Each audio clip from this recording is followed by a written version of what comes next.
You are now listening to Bull Hook Golf, an unfiltered golf podcast taking you inside the ropes with unfiltered stories, insights, analysis, and exclusive interviews.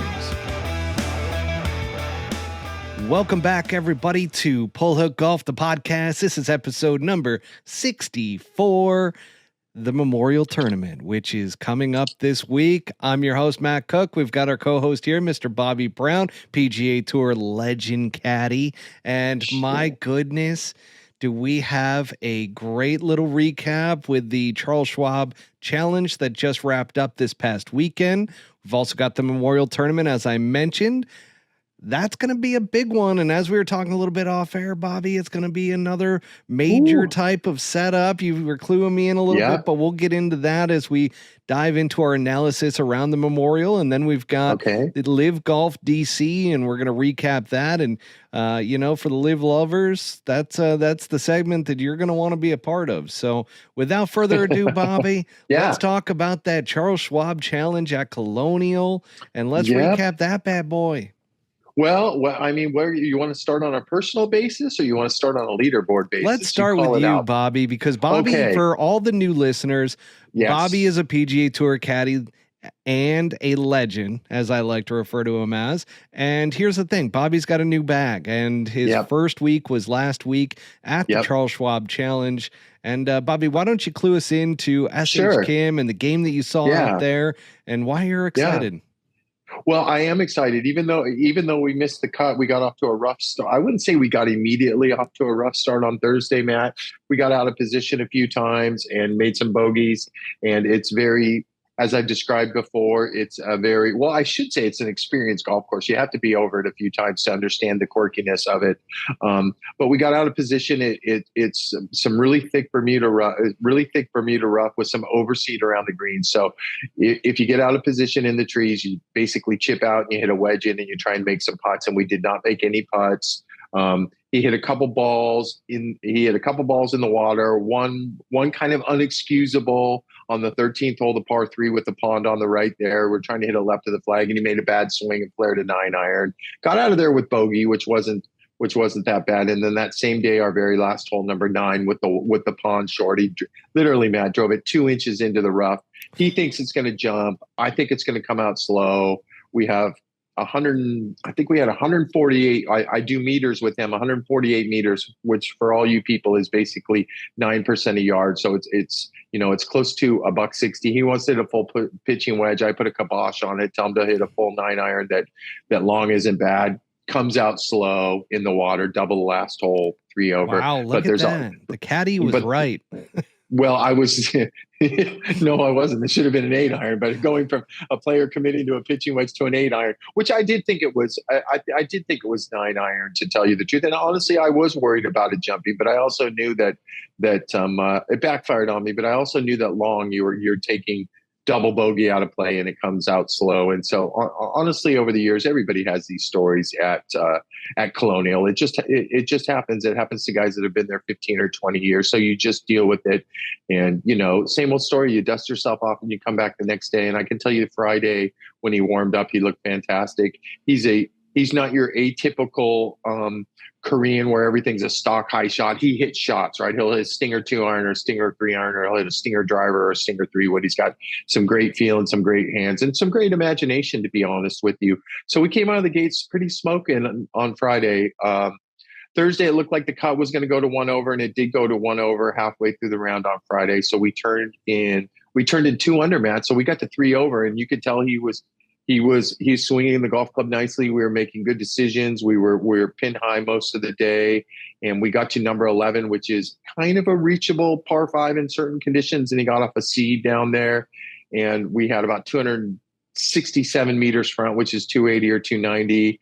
And he pulls out driver off the deck, and I'm all for it, right? I'm giving him the rah-rah because I know there's a hazard on the right, but I watched him hit driver off the deck on the range quite a few times, and he knows the way to start away left and cut it. So make a long story short, he goes driver on a back left pin, and he leaves it just short left of the green, which is, if I was going to tell you caddy perspective, it's an 80% up and down. So when he was over that chip shot, I'm like, man, he gets this up and down, and now we are 2 over, 1 off the cut line, and the wind's not really blowing there this week. And I really Man, I really had those feelings in that. I said it before. It sounds crazy, but when you're on the cut line or near the cut line on Friday, it's like it's the rush, man. The rush of it's like you're trying to win a tournament.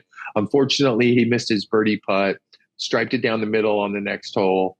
Hit it to about 20, 25, 27 feet. Ball was flying. It was hot. Ball was going miles.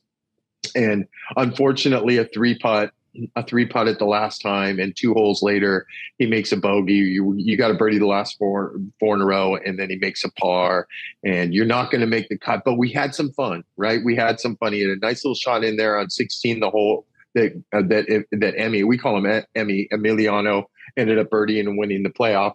And then we got to 17, which you'll notice the 17th hole is, it sounds crazy to say, but it's like a 5 iron off the tee, right? So we got up there and I'm like, God, I want him. I kind of was thinking, he's like, what do you like? And I'm like, it's just a 5 iron down the middle. So he goes to pull a 5 iron. I go, but you know what I'm thinking? I go, maybe let's just send driver down there. He goes, really? He got like excited. 2 holes to go. You missed the cut. You're missing the cut, right? He's like, really? Why? And I'm like, well, Memorial is long and we're going to hit a lot of drivers. Why don't we get up here and hit a driver and get ready for Memorial? And he goes, I like it. He got off a seed, pin high right, didn't make birdie, tried to hammer. We tried to hit a real hard high draw on 18, hit it in left trees, made another bogey. But it was a rush. It was fun. He was disappointed, but he was smiley disappointed because we gelled, Matt, and we clicked. And his English is a lot better than I thought it was. He speaks. It's not even close. His agent Danny O, a good friend of mine, had me freaked out. Like no big sentences, this and that. He's giving me the guidelines, which I've already been through. But his English, compared to Sungjae or Siwoo, their rookie year when they came over, is tenfold way in front of them. He has it too. I found out he has an English tutor that helps him every single week. So he's getting more and more confident with the language.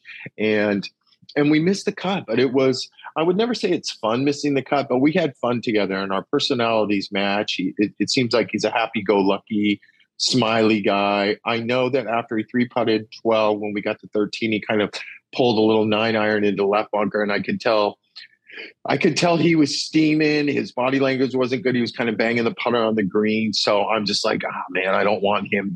We can make 3 birdies coming in. So I ran over with a cold water just to cool him down. And I just looked him in the face and I go, listen, I know you're mad. Take some water, take a deep breath. You've made 3 birdies in a row before. It's no big deal, So he was very receptive to that, which that was kind of the first test, whether I could cool him out or not. And he definitely passed that test. So, awesome. It was a successful mission. I mean, it sucks missing a cut and everything, but I knew, Bobby. Yeah, it does. And I've been used to it this year, but a lot of practice.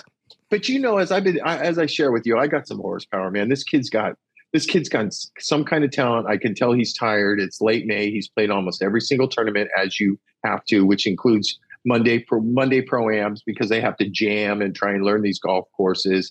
And, we've had some great conversations the last 3 days, Memorial, because I know the pressure's getting to him. And I'm really trying. Today we played 9 holes. Yesterday we played 18 holes. Today we played 9 holes, and it was just us out there. We went out there super early so we could get a lot more done than you could with maybe 1 or 2 other players, not getting in their way and trying to speed through with groups behind you. But, there was a couple points that I brought up to him about the rookie season. Number one, it's the most difficult, right? And it's the most challenging, especially this time of the year.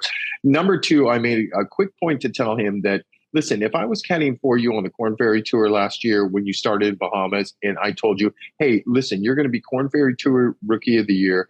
You're going to be on the PGA Tour. You are going to be number 70 on the I don't want to say FedEx, but I'll say FedEx on the FedEx list. Your rookie year. You're in 2 invitationals back to back, Colonial and Memorial, 120-man fields, not your normal 144, 156. I looked him in the face and I go, you would be happy. You would be happy where you stand. And he was very receptive to that. He understood what I said. He understood where I was coming from. I can tell that he has confidence in my experience. And I also told him, you're playing, I told him, SH, you're playing against the best players in the world. Okay, the absolute best players in the world who have played these courses for, like I shared with you, 5, 6, 7, 8 years, 9 years, 10 years, 12 years in a row. They know the intricacies of this golf course. They know where the pins are. They know what shots to hit. They know where to miss. They know where not to miss. They're used to the winds, how a wind will affect a ball. Because we get the same winds almost every single course. It's very rare that it changes. And then I even dug a little deeper, and I tried to use an example of Sungjae versus Dustin Johnson. And my point to that was when you watch Sungjae play golf, you scratch your head and figure and go, how's this guy not win twice a year? The way, because he's so consistent, or 2 or 3 times a year. And I'm not worried about Sungjae listening to this, because I'm sure this has to resonate with Sungjae sometime. And I told the kid, I just said, listen, the deal with Sungjae, why he doesn't win is because he puts too much pressure on himself, to win. And when a mistake is made, whether it's 9 out of 10 mistakes are made by the player. A caddy's going to make a mistake or miss a wind or something like that, because you can't control Mother Nature, and you time gusts sometimes. It's a northeast wind, but when you feel a south gust go through, do you believe it? Don't you believe it? Your job as a caddy is to get them fully committed to a shot. And I told him, when all hell breaks loose with Sungjae, he loses his temper so bad that he goes into a dark place for 45 minutes. And that's what I felt like causes him to lose some golf tournaments. And I thoroughly believe that. And any other caddy that's caddied for him for a great length of time would agree 100% with me. So on the other hand, I told him, you have a guy like Dustin Johnson, who I quickly reminded him his rookie year when I was working for him, missed 6 cuts in a row also. But well, not this kid's missed 6 cuts in a row. He's missed 6 total for the year, which is not too bad out of 20-some tournaments. I mean, he's playing the weekend 66, 67% of the time. But I couldn't go that deep. I don't think he'd understand what I said. But I was telling him Dustin struggled. And if you compare Dustin Johnson versus Sungjae, yes, Dustin is a great golfer and he's a freak athlete. He's the #1 player in the world. But the fact is where Dustin's better than everybody else, as you and I both know, and I was explaining to him, is that when Dustin makes a bad swing or hits it in a bad spot, or there's a mistake made by him or a mistake made by the caddy, it doesn't rattle Dustin at all. He's just like, what was his famous quote? I'm the #1 player in the world. I hit bad shots all the time, but I go find it and I think I can get it up and down and hit a better one. And he was really receptive to that. This big pep talk happened coming up number 18 today, because, he hit a couple shots that are 2 inches in the rough. And if you think the rough was bad at Colonial, this last week, wait till you get a load of this 4-inch ryegrass mix with which literally the strands of grass out here, Matt, you've never been here before, but they're as thick as my finger. It's just a crazy grass. Wow. And honestly, Jack Nicklaus doesn't like birdies, right? He doesn't like players going low on his golf courses. This is his baby. This is a major to him. Even rest in peace, Arnold Palmer. There's been a big competition between those 2 tournaments over who can have the lower winning score, however you want to say it, closer to par. So I was telling him about my experiences working with certain players out here, where you hit one into the rough and these guys automatically want to pull out a 6 or 7 iron. And as a caddy, you see it so many times over the years, and I see it every year on TV. And it's like, you go, I've seen it for 15 years. Where are you fucking going with this one golf ball? Can you take a gap wedge out and leave yourself 85 meters and get yourself a putt for a par? And I was explaining to him, Matt, you make bogeys out here, it's no big deal. But as soon as you get greedy and you make a double bogey and a triple bogey, that's it. It's I don't want to say it's game over, but there are birdie opportunities out here. But this is one tough track out here, and I will tell you, it's bent grass greens. They are firm. I'll just roll right into the rundown on this course. Yeah, Matt. They are. You're in. They are. I've never seen them. We came out. We practiced Sunday afternoon. We came out Monday and played 18 holes, because last week he only got a chance with the U.S. Open qualifier. He only got to play 9 and 9, so he doesn't get his experience. And I see he takes his time in his practice rounds. He's writing down all his notes and he's doing everything a professional golfer is supposed to do their rookie year. So we crammed in 18. It is firm. It is fast. The rough is brutal. And he's like, oh my God, this course so hard. And I'm like, Jack doesn't like birdies.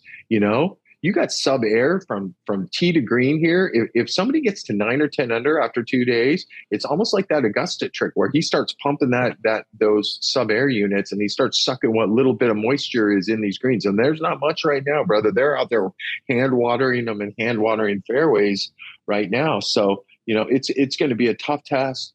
We've been really working hard. Titleist has unveiled their new irons for their staff this year. That. Yeah, we immediately put them in the bag. We immediately put them in the bag Monday, and it looks like it's all systems go. You hit quite a few drivers out here. You hit Which 9 or model? 10 drivers. No, you had to ask me that. I don't know. T100s. Okay. Yeah, T100s. They came out with the variations now. Yeah, the variation, which they sound a little bit better. So I don't know if you've ever seen the Titleist commercial that they do, but there is an Asian guy who's their chief engineer and their chief designer, and I spent some time with him today because he's watching everybody hit their shots and he wants the feedback on the golf club. So my guy took some swings with them, and he's like, they go back, they go in the bag, they're going in the bag. So we put them in the bag on Monday. We played 27 holes. We played, I'm getting a little quick here as I usually do. We played 9 holes again this morning, and the irons look great. The only thing they didn't have his 2 and his 3 iron and there's two iron shots here, which is the number 3 tee, both on the front side, number 3 and number 9. And he hits this 2 iron. It almost reminded me of Dustin a little bit with Dustin's 3 iron. It's a powerful weapon, right? It flies about 240 meters, which is close to 260 yards. And he can hit it. This guy can send a 2 iron to the moon, which I haven't seen in a long time too. And sending shots to the moon here it's probably going to come in handy, if you are in contention, that's for sure. So we got a new attitude. We have new equipment. We put in a lot of time. We'll play another 9 holes tomorrow. So that's 36 holes that he's seen on this golf course, cramming for a test. And of course he hasn't seen everything, but I've seen everything. And he is very receptive to my strategy off the tees. And I told him, listen, he's like, and he sent me a nice text after last week too. He's like, listen, I like your he called it electricity. I like your electricity and your experience. Please help me. I don't want to change caddies anymore. I'm tired of changing caddies. You be the, he's trying to, I don't know if he's trying to pump me up, but he just made me feel really good about all the things that we were doing. So he's leaning on me for tee shot strategy. He's asking me about approach shot numbers and clubs and that kind of stuff, which I feel, which I'm very qualified to do. But I also want him to know that this can't turn into immediately to me calling every single shot, because, of the way a player sees a shot and the way a caddy sees a curve into a shot. And I've been watching for 15. I think I was telling KJ Choi this. We played with KJ yesterday. He won there in 2007. And I believe 2007 was the first year that I've ever worked this tournament. And I've done every single one. So I've seen the proper Tiger shots to get into these things. And you hit a lot of safe plays to these irons. These greens are, if you've ever seen on TV, they're very tiny. There's a par 3 out here, number 12, which is one of the hardest par 3s. It could be a 9 iron from a 7 iron. It's one of the hardest par 3s to hit the green. It's a shallow green. It's got to be 20 yards deep and 30 yards wide. So, it's going to be a great test of golf. We got an unbelievable field, as anybody that's qualified, that's not a LIV golfer, is here playing. You got the top 5 players in the world. You have nothing but a wall of champions that is full of major winners or Ryder Cup players or President's Club players. I don't have any great big dreams of him hoisting a trophy or anything like that. The only thing I dream of is we tee off at 12-12 on 10, and I'd like to hit a driver down the middle of the fairway and take it one shot at a time. I will tell you one thing about this young Korean is that he is, we're on the same page as far as not making a stupid. Let's play conservative off the tee, right, and put it in the fairway and go from there. So he's all in on that. He's all in on one of these par 5s, number 11, hitting a 3-wood off the tee. Yes, you can pound driver down there and possibly get you a 3 or a 4 iron into your hand into this par 5. But I don't really think if you hit 4 drives out there, you would hit this fairway. It's so tight. Maybe but 2 times. And these fairways are relatively flat, but they have so much get up and go that you can sneaky get into a corner, into the rough, and get yourself out of position real quick. So So from my end, from my team, we are ready to go. Everybody's been working hard on the reins this week. I mean, look at the picture, folks, behind that. This is one of those special, iconic places that just doesn't come. There's not very many of these golf courses, right, Matt? There's just not very many. And I'm just going to say in this whole area around here, in this Dublin, in this Columbus area, it's just a who's who of, I mean, there's Double Eagle, the Scioto, all the Jack Nicklaus history here. There's Wedgwood. There's just a million golf courses out here that are just, it's the time of the year where the grass is super green. Everything's in bloom. The flowers are in bloom. And there's a lot of excitement in this community because honestly, this is Jack's country, right? Everything's golf out here, right? Every time you drive somewhere that's Jack Nicklaus this or Jack Nicklaus that. My kid was super excited because Jack came up to him in the locker room yesterday, introduced himself. Really? And he said, he's like, Jack, no, I'm rookie, and Jack, no, I'm off to a good start and has a chance to win Vegas. So just Jack saying something like that to him was pretty exciting for my young man, and it got his juices flowing. That's for sure. It's funny, we were chipping yesterday afternoon, and Jack had to do an interview, and he came under the Rosebud Golf Course, said hello to us, and that kind of stuff. And I kind of took a look. It's Mr. Nicklaus, and his, back in the day when he was playing, caddies weren't very respected, and now I think for the most part it's big business. Caddies are very well respected. But I took like a quick look at him, and he's getting old is what I'm going to say. He's getting up there. You can see it in his face. I mean, I was around the last 2 or 3 years when Mr. Palmer was getting to that time, to the end. And he wasn't the same as far as being able to verbalize things and that kind of stuff. And I hope Jack's around for a lot longer, because he's really done. He's really the reason why any of us are standing here for the most part. Him and Mr. Palmer, really, when push comes to shove. So it's going to be an exciting week. It's going to be a fantastic, exciting week. $20 million purse, winner take all. Let's be honest with each other. The cream's going to rise to the top one way or the other here, and you know who we're talking about. We can name a few names. So I'm ready to get the show on the road. We're going to have fantastic weather here, man. It's going to be 90 degrees. We're going to have moderate winds all week, except for Saturday. It could blow a little bit on Saturday, which is great on a moving day, right? You want it to be super tough on a moving day if you've just barely made the cut and you can make up some ground and that kind of stuff. So I'm cautiously optimistic, but I'm super confident at the same time in this young man's ability. I said it to you before off the air. I got some fucking horsepower, right? I'm not going to be that guy that says this guy's as good as Sungjae, because truth be told, you never know, because Sungjae is the best Korean player in the world. So I wouldn't say Siwoo's really right on his tail or anything, but Siwoo is a much more exciting player to watch. And I've worked for both of those Koreans here. A couple times they struggle by being over aggressive. A couple times they don't struggle. I mean, Siwoo's made a ton of birdies out here, and he's made some stupid mistakes out here before. So we'll see how it goes. But I got some horsepower and a kid that's going to be on this tour.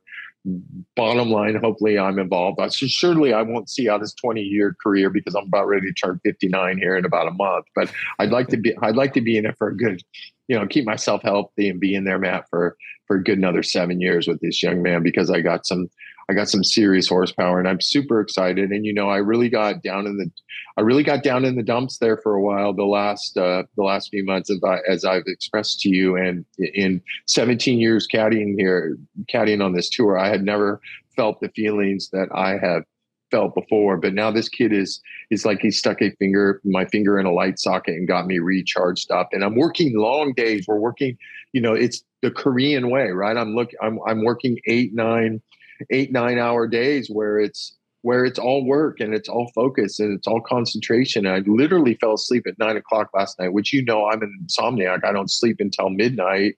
I'm watching shows on Netflix or whatever I can do, and I'll get a good 4 or 5 hours. But I'm just glad you stayed up for the podcast.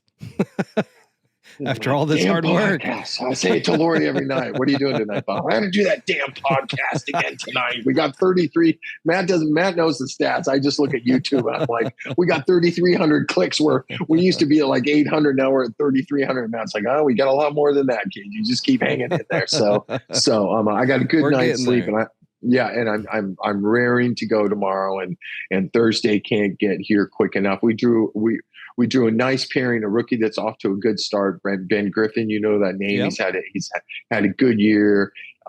He's got a buddy. He's got a buddy named Alex, who is a good friend of mine. He's a little chirpy talker out there on the golf course, so I'm going to try and give him the heads up that when you work, I don't chirp and talk too much in between shots anymore. But when you work for a Korean, especially a new Korean, you want to be all focused. And one of my better friends out here, we're paired with, I'm really tight with David Lipsky, and he had a pretty nice week last week. He's been working super hard on his putting, and he keeps it loose out there. He's half Korean, so he can speak the language. He's half SoCal. And you know what I say about those SoCal guys, right? You say Cali soft, but I say Cali cool. So it'll be a nice, comfortable pairing, and we are going to get the show on the road. Did I miss anything? Oh, I'll tell you one thing about this golf course. Jack don't like birdies, right? Yep. So he's made a new tee on 16, which to a semi-island green on a green that he changed 5 years ago that nobody can get a goddamn golf ball to stop on. And now we got a mystery tee up there in the right corner that is about 200 yards front, and we figure it's going to go to a front pin that's about 12 yards wide with two bunkers, that anything that gets in the bunker goes to the back slope, and you're hitting this bunker shot towards the water. It's funny, KJ Choi's a champion here in 2007, and he's the mentor of these Koreans, right? He's the absolute legend. He brought men's Korean golf to America basically single-handedly. He's got an unbelievable dirty short game. He doesn't hit it anywhere anymore, but I showed him where the new tee was, and I'm like, we go play this, KJ? He goes, why Jack put this here, this stupid hole, and he doesn't speak that good of English, but he's like, I go, Jack doesn't like birdies. He goes, oh no, Jack don't like birdies. Jack make birdies himself, but Jack don't like us making birdies. So they also put a new tee on 17. They extended that about 15 yards. That's another great hole. So couldn't really tell you what side's more gettable. Half the guys will tell you the front's harder. Half the guys will tell you the back's harder. And I think it's just hard in general, right? I think you're probably going to make 2 or 3 bogeys, and if you can splatter in, get some good birdie looks, and if the wands work, and you're going to have yourself a nice little week. So let's put the horsies in the starting gate and pop the latch and get one of these Triple Crown races going, Matt. Whew. I love it, Bobby. Whew. Yeah. Fast and Furious Tokyo Drift right there. Damn. What a job you did. My goodness, that was fantastic. I didn't even want to stop you there, but the one thing that I did want to comment on is Jack might be looking a little worse for wear because of the lawsuit that he's dealing with against his own company. So that's got to wear on him. I don't know what the deal is on that. I've seen some headlines. I don't really know what the facts are and stuff like that. You know me, I don't read the news. I mean, fuck, if I read the news, Trumpy's going to be president again. So that just makes me so sad. So sad. Sorry, Republican family out there. I don't get mixed in that, but I do think he's a cuckoo bird. So moving away from politics back into the golf not my side. Specialty. Mine neither. I like to stick on the golf side. The one thing that I would say about Memorial, as you mentioned, with Jack Nicklaus and loving himself, a little bit of even par action out there. Not so much of going deep and shooting 8, 9, 10 under in a single round. Yeah, there'll be none of that. There'll be none of that. Won't. Listen, if you shoot 2 or 3 under out here, you played fantastic. I want to say Troy on Saturday last year shot. He shot a 1 on Sunday, an 80 something or an 80 on Sunday. But I think Troy shot 5 or 6 under on Saturday. One or two guys are good. They're the best players in the world, minus 10 guys that we've already agreed on the last few weeks. Yeah. Minus 10 guys on LIV. I guess you could actually say 6 or 8 guys on LIV that we miss. And we miss them we miss Brooks and we miss Dustin. In these big tournaments, and we're going to miss Cam Smith in this tournament. And then you could go to, some other guys. I don't think we miss, Stenson or Poulter or Westy or anything like that. They have fantastic careers. They were some of the best players in the game, but for sure, some of the best players to ever come out of Europe, but they're really not competitive out here anymore. And it would be great, but I think Jack, I've been reading, and, I heard his interview today where he's he's old school. He started the PGA Tour, so he doesn't want anything to do. They made their decision. They're not allowed to play here. Let them go make their money. And I'm not saying it's right or wrong, but they're not welcome back here. So we'll just leave it. We'll just leave it at that. So it is what it is. My point is that there's so many good players here. One or two is going to shoot five or six under, but Jack's going to turn on that magic button after Thursday or Friday and bring those scores back. And it's not going to be. I don't think it's going to be like Colonial last week, where 6 to 9 under is going to get it. 8 under actually got it done in a playoff. What do you think it's going to get it? I think it's going to be in I'll say just in the low double digits. I didn't research. Billy Horschel is defending champion, and I don't think really anybody gets. You know better than me because you do a lot more homework than me. But I'm thinking Billy was probably around 14 under. That seems standard here. So I think probably around 12, 4 sets of threes or something, or something like that. We'll get it done here. So I'm gonna say it's somewhere in that.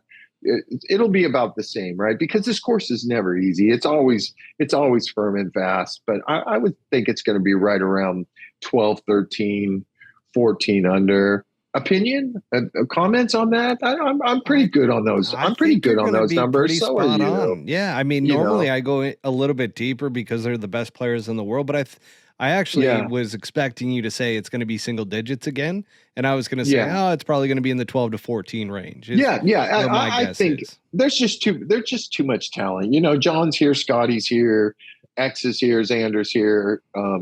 Cantlay's here. You got a lot of guys that are playing, that are starting to come on form. I mean, Max Homa had a good week last week.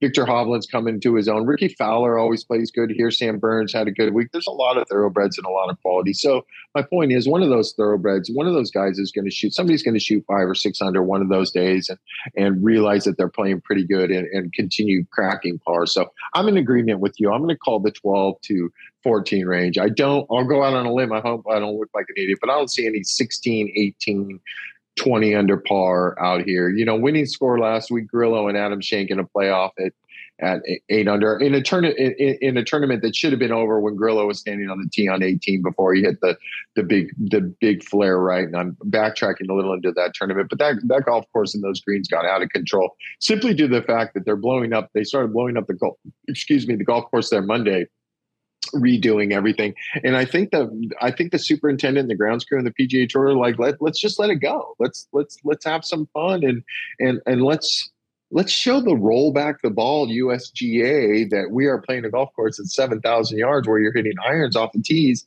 and these guys are having fits and 8 under gets it done. So I guess I basically unofficially stated my opinion on rolling the ball back because as me and you have agreed many times, you don't need to roll the ball back. You need to firm the greens up and firm up the fairways and grow the rough, right? Yep. And that's all. And you just rolled the ball back.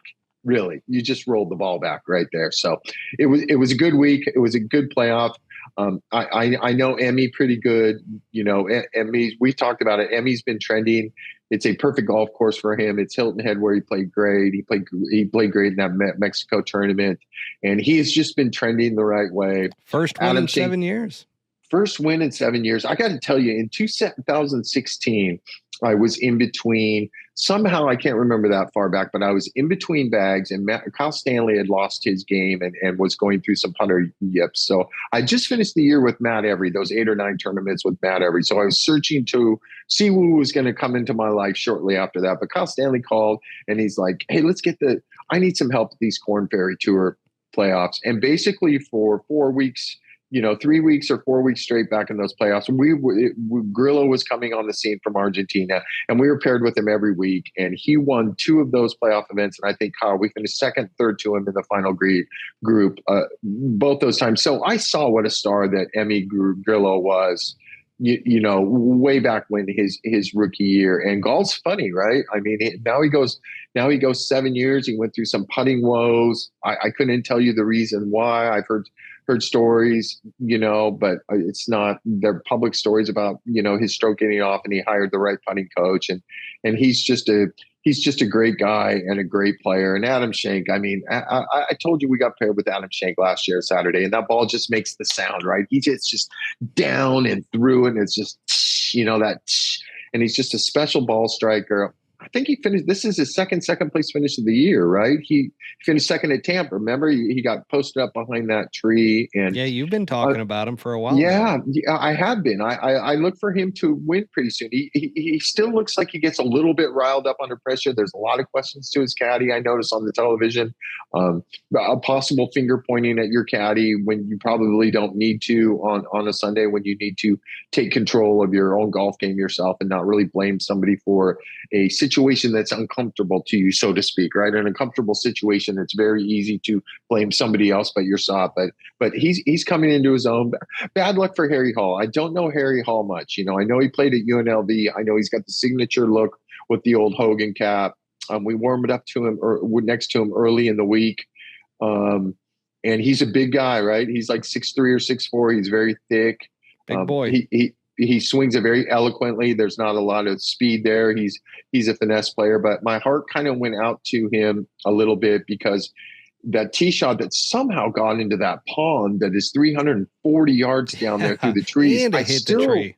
Well, listen, I see guys hit it in the left trees and hit it in that pond on the second shot. You know what I mean? When it's rattling around the trees. So we'll never know how it got in there. But sometimes, Matt, if you hit a ball in the tree, I've noticed over the years that they do wicked things. Like you think they're going to get knocked down by the tree, but I feel like sometimes, if this makes any sense to anybody, they can hit the top of some branches and skid even That's further out of the air. Like. Yeah, it had to do that because he couldn't believe it. And, I was watching. We practiced after missing the cut Saturday and traveled Sunday, but I had a chance to watch every bit. And I just really turned around for 30 seconds and turned back to the TV, and I saw his ball trickling in there. So I didn't even know it was his drive, right? I thought he got posted up in the trees, tried to chip out, caught a branch, and it went out, and that was all she wrote. And then 2 minutes later, I learned that they show the replay, and I'm like, oh my God, that thing's not really – for a super bomber that can turn it and you don't want to turn it that much. Yeah, that pond might be in play, but I can't remember my 15 times there ever seeing a drive go in there. So it was bad luck for him. Good news is he still finished third.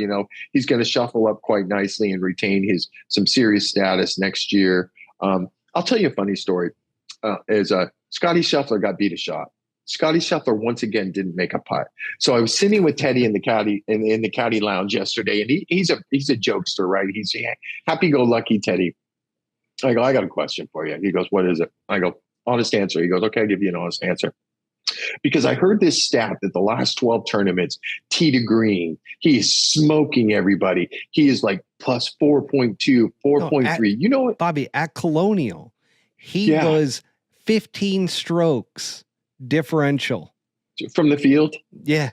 Tee to green. Is that unbelievable? It's unreal. And I heard in the last 12 tournaments that his worst stat tee to green compared to the field was plus 3.86. Are you kidding me? So my point was to Teddy, I go, listen, just answer me honestly. No disrespect to Brooks Koepka at Oak Hill, but I go, if he putts good that week, do you win? And he goes, do we win? And I go, yeah, you win by a couple. He goes, we win by at least a bold statement. No disrespect to Brooks. And then he looks at me and he goes, Bob, do you know if he's putted anywhere the last four? He told me, he goes, we should have won for the last 4 tournaments in a row if he's putting halfway normal. And he says he's making good strokes. He says he's like, man, he's making good strokes. It's just kind of in a funk, and the ball's not going in, and he's working super hard on it. So I look for him to be in the mix. I look for him to be in the mix again. But he is like if something goes, he's like a pure domination stage, right? He could have fucking won 6 times already this year, which is. Man, there's some good players on this tour. There's some really good players on this tour, man. And to be able to say something like that. So we got a little showdown again. It's always good when the Latino and John Rahm's in the field and Scotty's in the field too, because I think even with Xander and Cantlay and some other names that I have mentioned, you just feel like they're a click above that. Me personally, Patrick hasn't won this year. He's got LaCava on the bag. I mean, I don't really think Patrick's really had many chances where he's given away one, but he doesn't seem, yes, he's consistent, but he doesn't seem to have the consistent year that he's had in the past. So with that being said, he is a past champion. He's very experienced here, and he knows how to get it done. So it's going to be a good week, brother. It's going to be a good week. I don't really have much more rundown on on last week, to tell you the truth. I mean, You know? I'll tell you right now, towards the later part of that round, I actually started to fall asleep. I had to watch the replay again. Because I thought you might say that, honestly. It got a little slow, and it listen. just, I'm not a big fan of the broadcast with this whole, you're just going to follow the final couple guys. And I don't know why. I just don't get it from a PGA Tour standpoint. And maybe it's this whole push that, we just got to keep the top names at the top. And we've got to push the top guys up even further, because why are they not doing any promotion around the younger guys? Why are they not showing shots from some of these players that you don't know that well yet? Like, this is a great opportunity with all the guys that went to LIV Golf, all the big names, for the PGA Tour to really promote their young talent.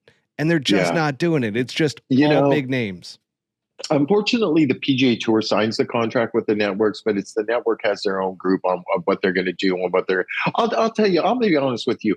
I'm a big Emmy fan, so I was rooting for Emmy, but even when he opened up the 2-shot lead or whatever, you knew there was going to be drama, and him to hit that big flare right, and then the whole thing of waiting the 10 minutes for the ball to roll down the creek. It's like, I was like, Emmy, what are you fucking doing? Get up there where it last cross. I felt like he was icing himself, so to speak, and you hear all the drunk guys out there. What I really noticed about this is I've heard that, Harry Hall doesn't really, I've heard that through the grapevine, and I saw it firsthand that Harry Hand, here's a guy that I'm surprised it didn't come up, a pace of play issue with him, because did you notice they were the last group was 2 holes behind Emmy's group the whole time, they got put on the, didn't they get put on the clock? Maybe 16, right? Maybe 16. Dottie said on 15 that they need to speed up or they got put on the clock. But listen, let me tell you something. Even when you're trying to win a golf tournament and you're slow and you get put on the clock, it doesn't really fucking phase you. You just kind of wave them off. Yeah, we'll speed up or whatever. At that point, you're trying to win a golf tournament.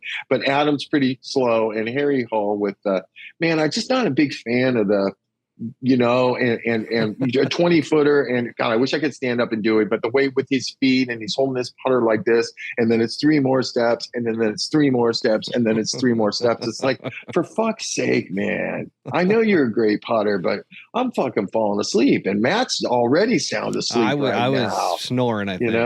Yeah. So that was sucky. I wouldn't want to say like the LIV was more exciting, because I didn't watch any of the LIV other than on the computer, Bobby, and just I'll chasing a leaderboard. You can say the LIV golf tournament was more exciting. I mean, it really was. But hang on. Let's I'm not jumping into that. Because penny bets were in effect, and I beat you yet again. So how many am I up to? So Scotty Scheffler takes out Jordan Spieth, so I'm up to 4,000. Which is fantastic. And then we have... Don't put me in a bad mood. Matt, don't put me in a bad mood, man. I'm sorry. Don't put me in a bad mood. Okay, go ahead. Carry on. What else are you going to say? I'm giving you shit. No, so now we got the penny bet for the Memorial Tournament. So 1,000 pennies. Yeah. And top pick. I get to go let's first. Go back. Can everybody give Matt congratulations for that genius pick, Scotty Scheffler? Wow, that was tough. But Lawrence, what's funnier is that Bobby picks somebody that misses the cut. Jordan. The first day I came home, and I'm watching the TV after I ran, and I'm like, I don't hear nobody talking about Jordan on TV. This is not good for me, except him slashing out the trees. So let's go ahead and I kind of went over the field this week. I mean, so let's go ahead through it. Which one of the two big kahunas are you going to pick? Because I'm probably going to pick the other one. I was actually going to say that this is going to be quite surprising. Oh, yeah. I have a hunch. Yeah, go ahead. Oh man, I'll tell you what. I'm going to pick the winner of the Belmont this year. You're going to pick who I think you're going to pick right now, and I'll be honest with you. Go ahead. Who is it? All right, I'm going to go with the shocking pick of Scotty Scheffler. Fuck! I thought you were going to pick Ricky. Trust me, I thought about Ricky. Ricky has played well there, and the flat stick is going. But with how Scotty Scheffler's hitting the damn ball, if he can just roll some putts, get it online, from 15 feet or more, and I think he's going to run away with this thing with how great he's striking the ball. Okay, so I like that. So I'll take John Rahm. There you go. You So know, we I mean, got there's the one. top We got two. one and two, two geniuses together. We got Sorry. number 1 and 2. Sorry, one guys. and 2 in the world. Yeah, we got 1 and 2 in the world. You know, I was sitting here stewing, doing my notes, and I'm like, we don't have LIV for fucking like 3 more months or something like that. Yeah, Remember, I it's told you that. insane. I told you that they're hitting a run now where they're having 2 or 3 tournaments that are absolutely, exactly 1 month apart. But I was like, man, can we do any kind of exotics or something like that? And I exotic bet or something like that. But I can't really, I can't really what think would it of. be? I don't know. Kim? I gave you a gift there. We'll get into that later. Oh my God, I can't. And who wait are these to get guys? So into who it. are our followers? Are like, oh, I'm so proud of Bobby. He's giving Siwon Kim respect. I mean, I just cooked a duck and gave it right to you. Here's the crazy thing: is that the LIV lovers, like, they're actually liking the episodes that much more. We have quite a few audience members that love LIV Golf, and that was shocking to me because of, in the beginning and everything, like, there were the lines drawn and whatnot. And I mean, I kind of brought you over to the dark side a little bit with kind of enjoying some LIV Golf banter back and forth. But I mean, at the end of the day, I'm surprised that they listen to the podcast, because we do kind of like when we get into the bad, but now we have the earmuffs moment to when I tell the audience, if you're a LIV lover, stop listening. But what's hilarious is that audience member that gave you respect for respecting C1. Is he the one that's been shelling us on LIV hate? No, I don't think so. This was a new one, I think. But basically, in a nutshell, that was after I said earmuffs. So the LIV lovers, some of them are still tuning in at that point when we get into the bad. I think they kind of like it. Yeah, well, there's more bad. You remember last week? I don't really have anything bad to say about LIV after everything was a thumbs up. But I think this week when we get there, there's a couple topics I'm going to bring up that they definitely want to have their earmuffs on. So no exotic bets. We'll just go mono because it's John Rahm versus Scotty Scheffler. May the best man win. I'll give you an option. Okay, so throw it. I like options. I like options. You can pick anybody you want, and I'll go with Ricky Fowler. And I can pick. You can pick anybody else. I want. Anybody else outside of the two that I selected. Really? Yeah. I do like Ricky this week, but I'll take that bet, and I'll take Patrick Cantlay. Boom, done. There we go. We got so we got a little exotic. We got an exotic there. Next chapter, please. Yeah. Turn the page. What's the next chapter? Now we're to LIV Golf DC, and we're going to recap that. So we're going to start off with the good. We absolutely love this, guys. So for all of our audience members and so forth, we're going to talk about, so for anybody who's a new listener, we dive into LIV Golf and we break it into 2 segments. The first segment is the good, okay? This is for all you LIV lovers that absolutely are obsessed with LIV Golf. It's your new little puppy. You're petting it. You love it.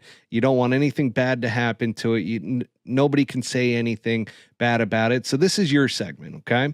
Then we're going to get to the bad segment, which is where I'm going to let you know ahead of time. I'm going to say earmuffs, everybody, which is basically your time that's your warning. If you want to continue listening, you certainly can. Certainly, we already found out last week that some of the LIV lovers are still listening after the earmuffs moment. So that being said, let's start off with the good. And Harold Varner III gets a victory. Are you shocked by that? Well, I guess I'm not, because he's been. No, I'm not, because there's 48 men in the field, and he's been playing well, and so he's 12 under, right? And this was his.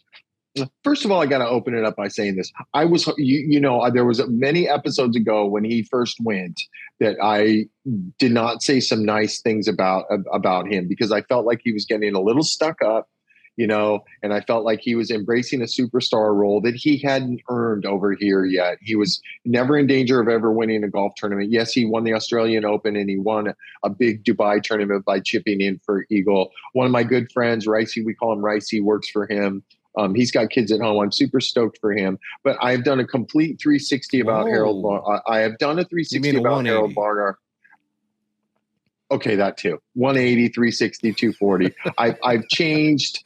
You're supposed to be the math guy on this show. He's to me, he's not a top 25 or a top 30 player in the world. He's like a borderline top 50, top 60, top 70 player in the world. My personal opinion, if he's playing the PGA Tour the whole time, because just numbers will tell me that it's easier to win on the LIV tournament, because I feel like you got 10 to 12 guys that we discussed to be. And over here, basically, I feel like it's so deep. Our talent is so deep over here. You got to beat 100 guys any given week. But I'm going to tell you some good things that I've heard from Harold Varner that I like. And I'm going to say, and I think I can summarize it in this quote that he said: 20 years, and he runs a big foundation, and he's a giver, right? And he pays his caddy a phenomenal guarantee and a phenomenal amount of money, besides the 400 grand that Ricey made for winning last week. Sounds crazy to say that, 400 grand. And that's not even talking about what little piece these caddies supposedly are going to get off of I'm in the wrong business. We got to get into caddying, Bobby. I'm in the right business. But I'm in the right business. It just hasn't gone my way yet, but I'm going to stay super patient and super positive.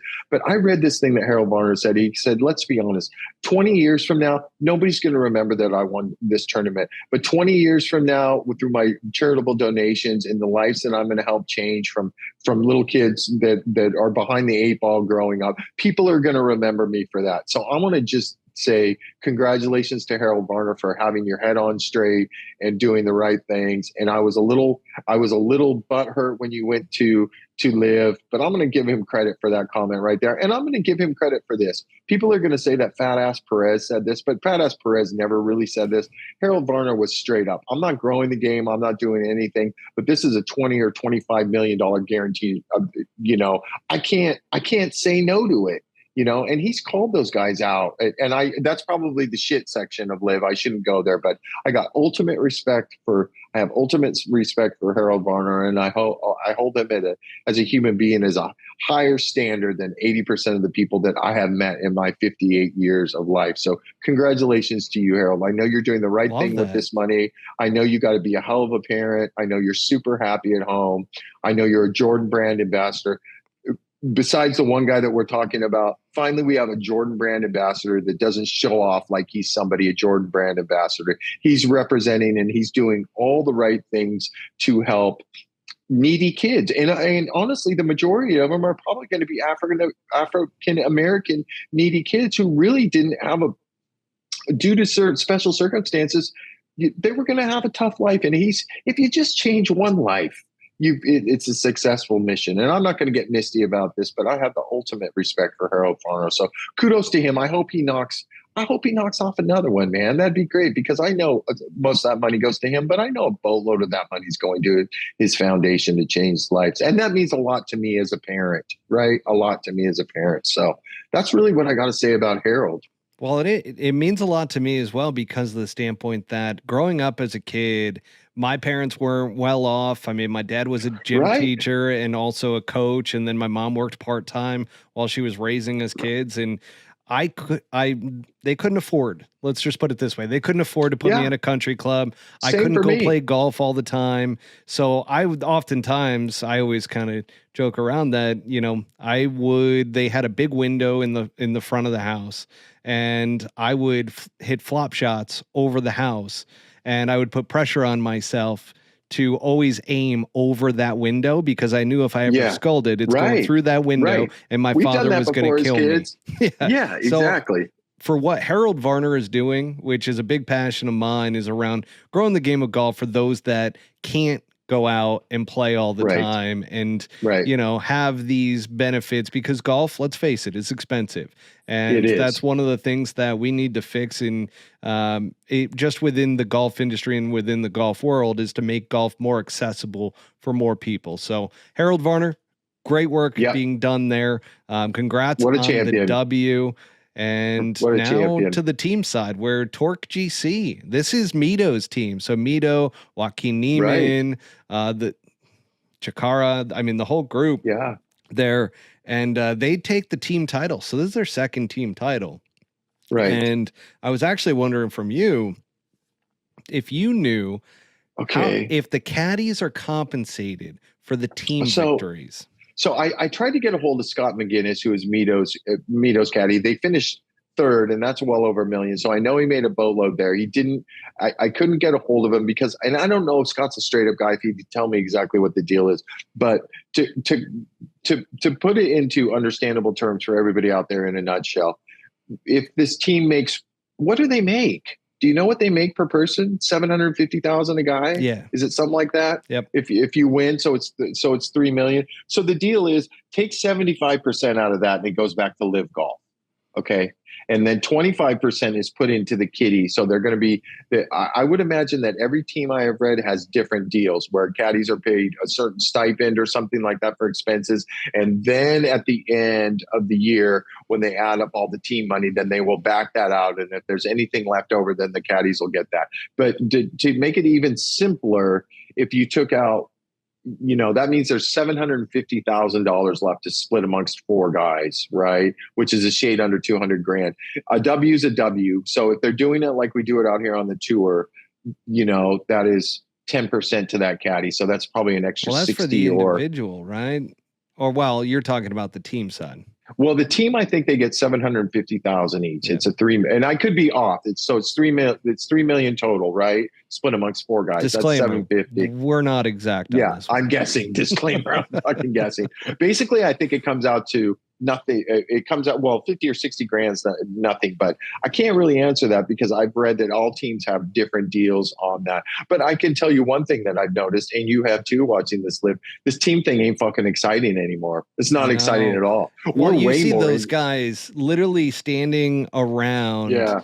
And granted, Mito finishes 3rd, right? So he was their top guy. And they're just kind of like, we won the team event. Great. Yeah, and Sebastian Munoz is on that team. He hadn't been playing good. He was in the cellar a couple of weeks ago. He hadn't popped a great. He finished 8 under, tied for 4th right there. So it's a funny story. His caddy, Jose Campra, I know very well. So he used to be Emmy's caddy, Grillo's caddy when he came over. And he's also a very famous instructor from Argentina, and he was a great Argentinian golfer himself. So, so I don't know where I'm going with that. I just think it's ironic that Emmy's caddy wins. Emmy wins, and then Emmy's ex-caddy, Jose, who's been very successful since then with Sebastian Munoz and other Latinos. Scott Piercy, he even won with Scott Piercy in the past. He has a team that wins. But I will tell you this: I think the exciting part for those guys, like that team right there, is pops and champagne. Right? It's a little production out there on the stage, and I think on the podium. That's it. And I don't think these caddies are like, it's an extra 40 or 50 or 60 grand or something like that. But I feel like these caddies are making so much money. And my point is that the team thing just it's not doing it for me anymore, Matt. It's not doing it for me. I like my range goats, but I'm with you that it's they didn't do enough around the teams this year. I thought it was going to be a lot more heavily focused on the teams. And it just isn't. It just isn't. One of the things that I do now is I apologize if people, we'll get into this in the earmuff section, but I mute the broadcast. So I just watch shots after shots, which it's funny because our guy Mook over in Australia, he sent a message to us, and I wanted to tell you on air that he mentioned he would love to see us do a LIV Golf commentary. So basically, us do the podcast live on YouTube, for instance, during a LIV Golf event, and just call the shot by shot, right? So I think that would be kind of cool if schedules would match up on something like that. Obviously, you'd have to let me know if you were ever available for one of those. But I think that would actually be quite fun in order to do. On the right week, that would be. Do you have the technology to do something like that? I know you're an ace at these kind of things. We can. That would be. Oh man, I would have to really put my filter on, wouldn't I? I mean, we would be calling it live, Bobby, to where There's But no they switch there's no around. edits. They I don't edit switch this around. anyway, so Yeah, they switch around. So, oh my God, can you hear me? Oh, I don't know why we're going to Mickelson right now. He's fucking 9 over par and he's in the trees again. oh, You know, there it and goes. oh, what a coincidence! And what a anybody see that? Terrible shot again, and I Speaking hope of we don't see him Mickelson, anymore. Speaking of Mickelson, is he a professional golfer still? Because he just shot 9 over, and who did Oh he gosh. beat? Oh gosh, hang on. Kim. I apologize to the live lovers. We are Yeah, now here we getting. go. I might as well just say it. We are to the earmuff section. Like we had our Yeah. nice little segment about Harold Varner III, but now this is your warning. I apologize for the previous comments that Bobby and I both made, but now's the time to where you want to either go full earmuffs or just leave the podcast at this point, because Right. now we're going to get into the bad. And yeah, Bobby, I mean, that would be an absolute blast, and it would be something along the lines of, oh, here goes the roller coaster swing of Matthew Wolff. And yep, oh my God, another mental issue there. He is falling apart, Bobby. You see it. Oh, and we're jumping over to the next shot here. And there it is, right into the bunker. Oh, I don't even know who that player is. Maybe it's Andy Ogletree, but wait, listen, you can't shit on my man, Andy Ogletree. No. Nobody can shit on Andy Ogletree anymore, because I gave the head thumbs up to this guy when I worked. I told you 2 years ago in Sony, did. this is a U.S. amateur champion that ain't no James Piot, right? This guy is a fucking thoroughbred, the real deal. I told you he was dealing with back issues for 2 years. He's won twice on the Asian Tour. He's throwing up all these low numbers. He just finished 6th. And it's funny that you bring up Andy Ogletree. But he's a substitute, right? Yeah, but he's not going to be a substitute next year. No. He's going to be a full-blown LIV player. And actually, this is a unique situation where LIV Golf actually helped a player, right? I'm not saying it helped James Piot other than fill his bank account, or David Puig from ASU, which it filled his bank account. Chikara is a great talent. He got a W. Yes, it worked out good for him. But in the circumstance of Andy Ogletree, I think it's fantastic because he had no status. He was injured. It's not his fault. He got hurt, right? And he had nowhere to play, so he really didn't have a choice. But everybody mark my words, this Andy Ogletree is going to be a LIV winner at some point in his career, because he just has that much game. He moves it. He's got hands. He does everything good. And I saw it up close for a week in Sony. I mean, Bobby, look at Tulsa, right? Tulsa, he goes out and he fills in for one round, shoots 8 under. Then, second lowest score of the day. Yeah. Then he comes into this event and he actually gets a full 3 days and finishes 6th.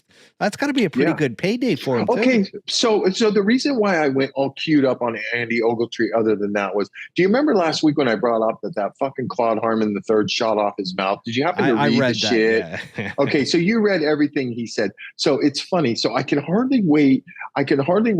Obviously everybody knows he teed off on Brandel Chambly. Everybody should know that Claude Harmon is getting paid a very high percentage from his players. Of course, he is a LIV lover. You know, I'm not going to shell him any more than that. But the things he said shouldn't come out of a coach's mouth. A coach is like a caddy. You stay in the background and you let the players do the talking. But he shelled Brandel. He shelled Eamon Lynch. More importantly, he shelled Will Zalatoris for no given reason. He shelled Max Homa. There's 2 of the most likable guys out here, calling them non-superstars and that they weren't that good, when nobody really nobody disrespected Brooks Koepka during his injury. Nobody. And he just gets all butthurt over something like that. So he fires off this thing. And there was another nice player, a super good player out here that he shelled too. I can't remember who it was. So I'm going to go into 2 things.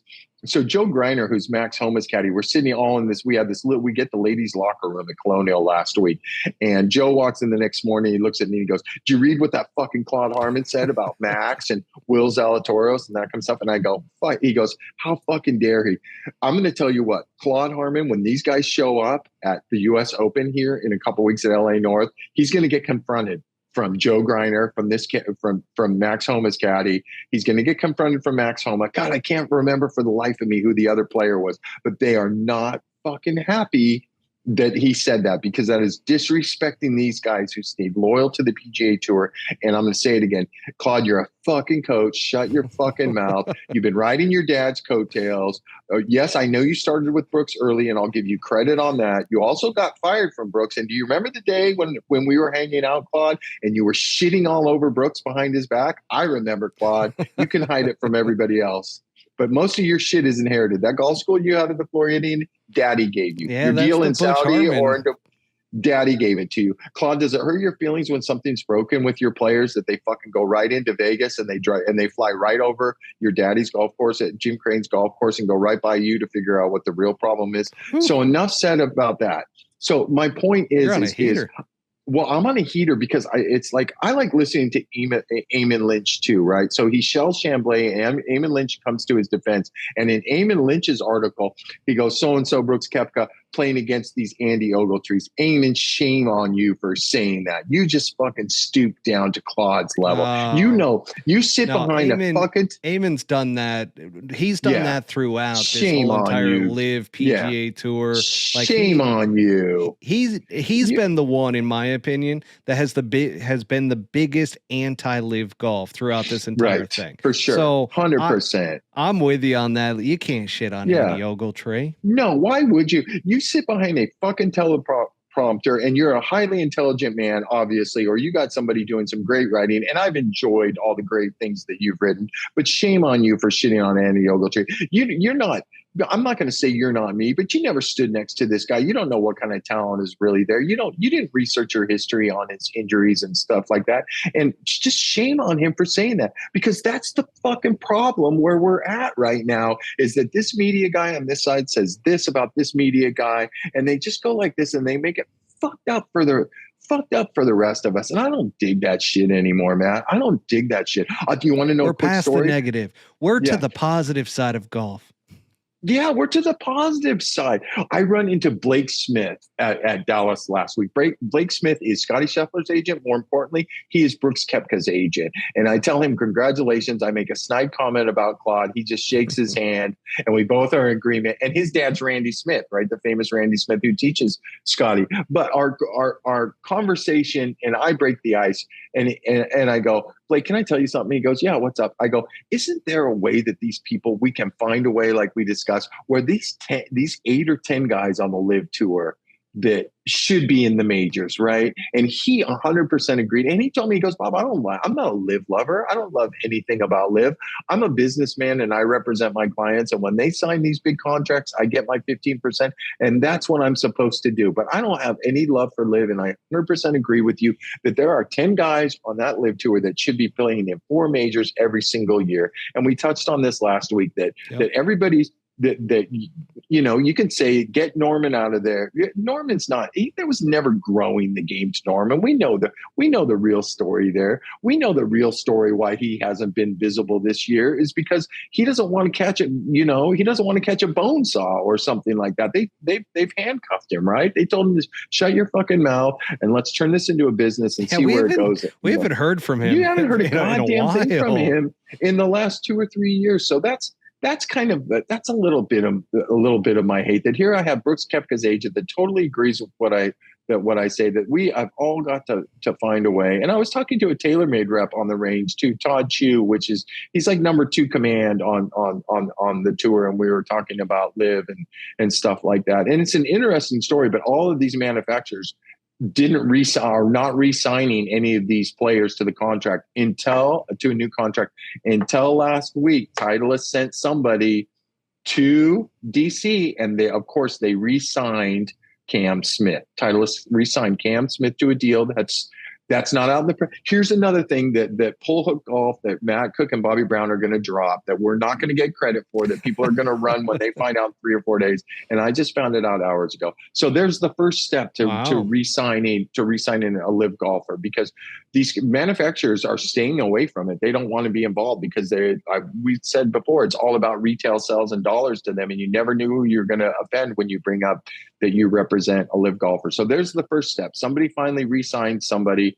Titleist sent a team member of theirs. I'm not going to mention his name, but they sent a team member of theirs to talk to Cam and sign the deal. So he he is re-signed, but we got to figure out a way. These guys are never going to play back on this tour, but there's 10 of them. We all know, you can go from Dustin, from Brooks down to Mito Pereira or Taylor Gooch, where these guys, they deserve to play in majors, and I'll leave it at that. But I got some more LIV hate if you want me to bring it up too when we get there. Well, I got a little bit more here. So number one, okay, go. And that was a great start, by the way, to kick it off with the whole Claude Harmon thing, because what a joke that whole thing was. Now, LIV Golf not having an event for an entire month is a huge mistake. Huge. Yeah. I mean, for you especially, because you're routing me right now on penny bets. Well, this is insane that you have all this momentum that you have built up. Guys are finally starting to look like they're in form, and now all of a sudden you're going to go a month off. Like, are these guys, and with the whole DP World Tour issues and everything, where are these guys going to play? I mean, I guess they're going to go play on the Asian Tour deal that they have. Yeah, I mean, international series, whatever it's called. That's insane to me. And then the other one that I have here. Well, let's see. Let's back up. We know that Brooks, Dustin, Cam Smith will be, Bryson will be at the U.S. They'll be Open, at the U.S. right? Open. Yeah. So they got that. So they'll play at the U.S. Open. They'll play at L.A. North. Okay, that's 4 of them. I guess there's probably a couple more I'm missing. Yeah, because that's not. I mean, obviously that's not this coming week, but that's the following week, right? Yeah, the week after next. We're in Canadian Open next week, and then L.A. North. Yeah. So there's some of them, and there's more than 4. I just can't tell you if Joaquin Neiman is in there, or Harold's in there, or I think Mito's in there, because I think if you finish in the top 4 or 5 in some of these majors, you carry an exemption into the next year. So let's just say that there's 6 to 8 guys in LIV that are going to be playing, but there's 40 to 42 guys, right? As your point is, Matt, that won't be playing for a month straight, other than maybe Asian Tour, right? Exactly. And if you turn that, lose the fan momentum as well. Like the fans, it's tough to get them riled back up. I know they're going to do a ton on social media.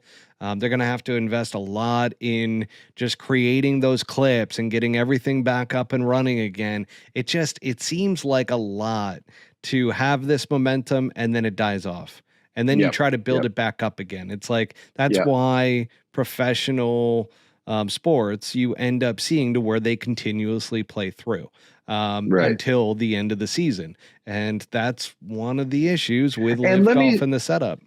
And where are they going? They're going to Valderrama next, right? Yeah. World class, super hard. I hear out of control, can really bring a player to his knees. Golf course Valderrama, which is not good for LIV because it's overseas. So they're not going to get the American crowds, because I heard the crowds were pretty decent at DC. They were, of course, they were decent at DC. It's a Trumpy course and it's DC. So quite a few people are going to go that don't hate his guts, pretty much, but they're not going to get much. They're not going to get very many views. And didn't you think it was funny that they announced that this week, because of the whole CW gaffe when they lost coverage last time, that it was a little mini pay-per-view on YouTube where you could pay $3 to watch it on YouTube or something like that. And things aren't good for LIV right now too. You get 3 players that WD'd last week, right? Jason Kokrak. We got a whole story coming up here in a few minutes on Matt Wolff and Thomas Peters. And Thomas Peters and Matt Wolff, you can put in the crybaby. I don't want to play. I don't feel great category. Jason Kokrak, I don't know if something happened to Jason. He's not a big quitter or anything like that. He can get a little moody out there, but he might have had a 6th and an 8th place finish this year, but it just doesn't look good when there's 48 guys and three of your players WD, right? It's just not a good look. I'm sorry. You could say it's injuries or something like that, but it's just not a good look. So things aren't great for them. Matt Wolff. Well, Wolff. That was a Sunday WD, right? Yeah. Well, he's a quitter. Bobby, he's a quitter. How many WDs did he have last year? Because I have mental issues. I mean, hey, listen. I did shed light on the mental issues. I do fully appreciate that Matt Wolf was at least open and honest about all that. Like, we shouldn't I think pick that's fun a crock at of it, shit. but Well, listen, it's 2023, and listen, I'm not playing with a full deck.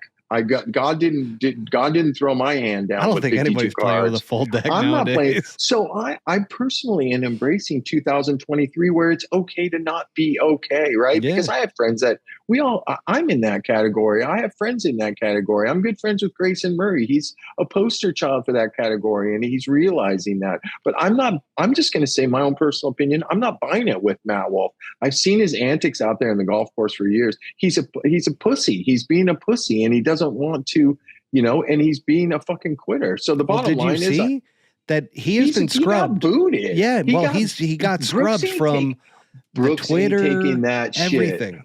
Brooks ain't taking that shit. He got fucking scrubbed from Mickelson's team last year too for the same shit, for finishing fucking last and quitting and whining and playing practice rounds by himself out there. Is he done at LIV Golf, do you think? No, somebody's going to pick. Well, I don't know, but somebody's going to pick him up because he is a talent when he gets his shit together for 2 or 3 weeks. Guaranteed money, right? You got to still pay him. Yeah, he's got guaranteed money. I think those guys got all that money up front, didn't they? I think know. Those guys that were honest about their contracts got their money up front. But I'm just telling you, from a Bobby Brown PGA Tour standpoint, we knew what kind of a pussy he was, and he's just a big fucking woe is me quitter. I'm not buying the fucking mental. Yeah, maybe he's got mental health issues and that kind of stuff, but if you're getting paid a boatload of money, be a man and go out there and fucking do your job. It's fucking 4.5 hours to play fucking golf. Life ain't that bad, Matt. You just got fucking engaged. You got a cute wife. You have a nice dog. Life is good for you, Matt Wolf. What the fuck are you doing? But Brooks Koepka ain't playing that fucking game. He fucking couldn't wait to fucking fire this motherfucker and bring somebody in. Watch him bring in. I would love for him to bring in Andy Ogletree. Just say fuck you and watch Andy Ogletree, because Andy Ogletree would be a nice fit. It's Brooks's team, right? And you know that, and Brooks's very strong personality. You're not going to cross him, and you're not going to make him look bad. So shame on you, Matt Wolf. But I thought that was so funny when I got done with work today, and no laying up beat us to the punch on this one. That they figured it out before we figured it out. But I'm not surprised. But it just goes back. That's a bad look that three really good players, fucking WD in one event. I'm not buying all 3 of them were hurt. That's for sure. I'm not buying it. It doesn't happen out of 48 guys. It's just not. I just have a hard time buying it. Did you also see that Alex Maselli, if I'm saying it right, he's an old time reporter out here. He's been spending a lot of time on LIV. So basically, in the next 24 to 72 hours, they are officially going to break their how you get relegated and that kind of stuff. There's an article on it if you want to pull it up tonight. And I read through it quickly. He just went over some quick topics, and I'll share it with everybody. So the people that won't get relegated are team captains, right? So there's so many teams. Of course, that fucking Polter Ego team has 3 team captains. I don't know why. Westwood, him, and fucking, they say Polter says he owns a business. I don't think this business is making any money. So those guys can't get relegated, right? So anybody that has a contract. So the deal is the top 24. Anybody outside the top 24 so 25, let's say 25 through 44, because 45, 46, 47, and 48 are good night fucking Irene, right? And that shame on that fucking Perez. It's actually, he must have been scared last year. He worked on his game. He's actually finishing in the top 25 and top 30. So it would take a Christmas miracle for him to get relegated. As much as I went to Catholic school and I prayed for this day to happen, I just don't think it's going to happen, man. So 4 guys are going to get relegated. Obviously, Siwon Kim, our boy Siwon Kim, is a mathematical lock to get relegated. And then I think you go to James Piot and possibly David Puig and somebody else. So those guys are going to have to go back to an international series or a Q school. So basically 25 through 44 is going to be an open market for like trades and waivers or something like that, where they can trade to other teams. So I don't know any more details than that. I know that they're going to have a Q school coming up at the end of the year, where those 4 guys that get relegated can try and earn their status back. Who wants Siwon Kim back? I have no idea. Probably I do for the penny bets yes. because now for the penny bets. Well, as soon as I get on a roll again, I'm never going to make that mistake again. So you don't have to worry about that. You're going to have to beat C1 on that one. So I do have good news for you though. I know you're disappointed about the Pat Perez stuff, but here's the thing. According to one of our audience members, and you'll love this, Cody, he said that he was sitting at Sky Harbor. He was about to take a flight out Phoenix Airport, which by the way, he would love a Titleist row pat if you're willing to send him one. And then on top of that, the good news is I never get any messages like that. the other piece here is that Perez, he must be feeling the pinch. Why? Because, well, there's somebody in that relationship with him that's Well, that's the obvious. So there was no private jet that was flown Pat Perez from DC back to Phoenix Sky Harbor. No. He was on a commercial flight, Bobby. On a commercial flight back. So he saw him and he said that he wasn't looking so hot. Just got the good old mullet. He's like, he looked terrible. So doing the duck walk through doing the duck, Mr. fucking big time. His reputation out here was the king of mooching private flights, right? Trying to mooch a flight on Adam Scott's plane or mooch with Dustin or mooch with Sergio. Everybody nicknamed him the mooch out. Yeah. Never ponied up a penny or anything like that. You got an open seat for me? You got an open seat for me? You got an open seat, the old fucking fat ass duck waddle walk. And wasn't he popping off? Didn't it say that all those guys on Dustin's team rolled in private jets to Mayakoba too? Wasn't that like a topic or something like that? So, times are tough. Times are tough in the streets. Well, he must have just made that big quarterly payment or something. He might have made a huge quarterly payment. And she might have bought some of her. Called. She might have made another $500,000 purchase of that gaudy fucking furniture that's fucking rolling around their house. Do you ever see the pictures of how she's decorated that house? You're raising fucking children in that house? Are you kidding me? Oh my God. And that's what is coming wrong from a with parent. These people? Yeah. What is wrong with these people? God almighty. Give them a playroom, man. Just give them a playroom where they can be kids, not where you're going to show up your mausoleum where it looks like people are getting cremated.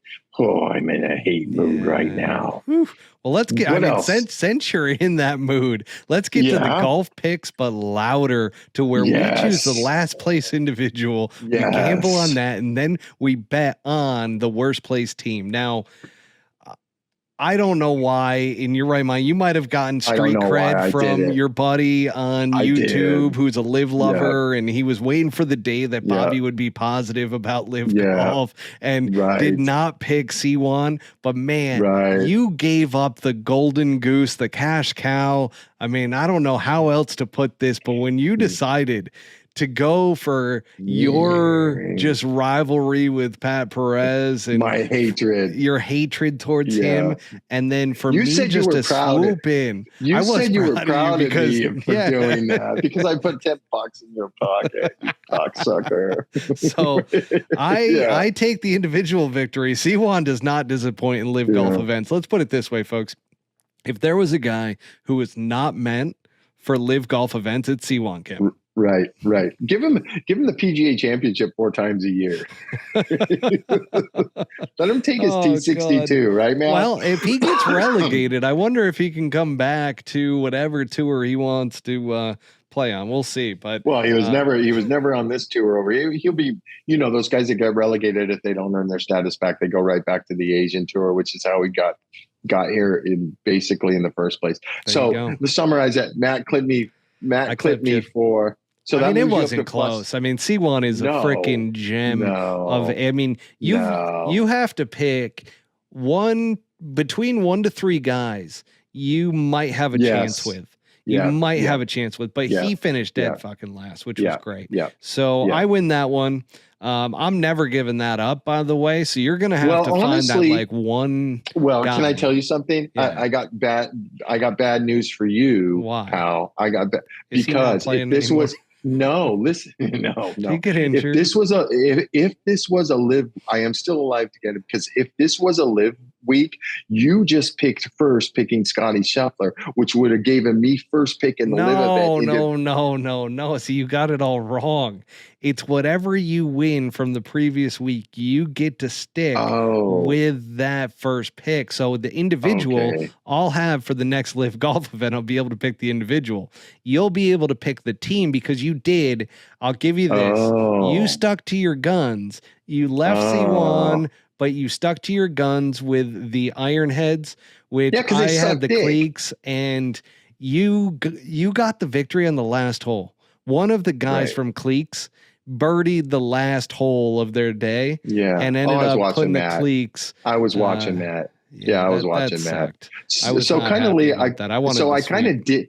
So in just a little side note, I kind of did. Hey, has anybody ever seen Matt's business card? Matt Cook, rule changer. I feel like he changes these pick rules every week. No, but I technically did. You're never getting C1 back again. Yes, ever. I will. Yes, I will. Because I'm going to pick James Piot and hope that he's or something like that. That's my only chance. Morgan? Jediah Morgan. That's the dude I'm thinking of. You know better than me. Can't pick Scott Vincent anymore because he actually finished fourth or something like that. So technically I did have C1 came on my team and my team bat, and he came through for me there. So I did clip you on the last hole, and that was big for me because you were going to route me. You were going to go 3-0, and the fact is that you win. 2-1. You know, you only got me for 1,000 pennies. So it's manageable. It's manageable now. Did I tell you I got to get up early tomorrow morning? You do. I need to get C1 Kim back. We got to get going. The Memorial Tournament this week, guys. So, Bobby, good luck out there. One thing. Oh, yes. One thing for do we have a lot of Arizona listeners? Yeah. Do you think we have a decent amount? You know what's going on in Greyhawk right now is nationals. NCAA tournament. Yeah. Yeah. So we have the finals the finals are tomorrow for anybody that's got some free time. If you want to see the future go play, it's not the two hugest team draws, but it is the University of Florida, who is stacked 3 deep with future tour players. Ricky Castillo, Fred Biondi. I'm going to see if I can pronounce his name the right way, but I'm going to say Yuxin Liu. Now you got to figure out how to spell it, but those are three possible lottery picks for the PGA Tour in the future. So my point is if anybody's got some free time, you really need to go. If you live next to Greyhawk, go watch these young kids play. Georgia Tech and Florida for the finals tomorrow, Matt. Bomb the ball. Oh my God. I was seeing some of these spots to where these kids are hitting it right now. And I was talking about it with my trainer this morning. I go, it is the modern day golf athlete. I was like, that's what you're seeing now. Nobody anymore doesn't look like an athlete, is not working out. Like every single one of these college guys is working out and bombing it. It's a job from them. But with you saying that, have you noticed how many of these guys are laying up on 17 out there? You've played Greyhawk before. 336. Shocking. You're at elevation, right? You're probably at 8 or 10%. What do you take off when you play Greyhawk when it's hot out there? Are you at start off not much in the morning, and will you move to 8 for 10% with your irons later in the afternoon when the ball's flying? I'm surprised 100%. More of those guys aren't. I saw a couple guys do it in these late matches in these semifinal matches. But, just walking up the tee with big old balls and just fucking roasting driver, and some other guys that are like, oh my God, I don't know, I can't hit driver. And they're just hit a 5-iron down there. It's just like Colonial Country Club. Just bomb it up there, man. So. It's not that hard of a hole. Yeah, so if anybody's got some free time, the closer to the green, the better, right? And it's not a tough drive. It's not analytics. No, so if you get some free time, go out there and root on Georgia Tech or Florida and watch these kids get after it. It's quite exciting. Let's go Florida. All right. That's for our Billy Horschel and Camilo and all those guys. Micah is defending caddy champion here, even though he wasn't on Billy Horschel's bag last year. All right, Bobby B out. All right, Bobby B. Peace out. Okay, have a good week. Man. Thanks, everybody. Take care. Thank you. Bye. Thank you for tuning in to Season 2 of the Pull Hook Golf Podcast. Make sure to hit subscribe and go to www.pullhookgolf.com for more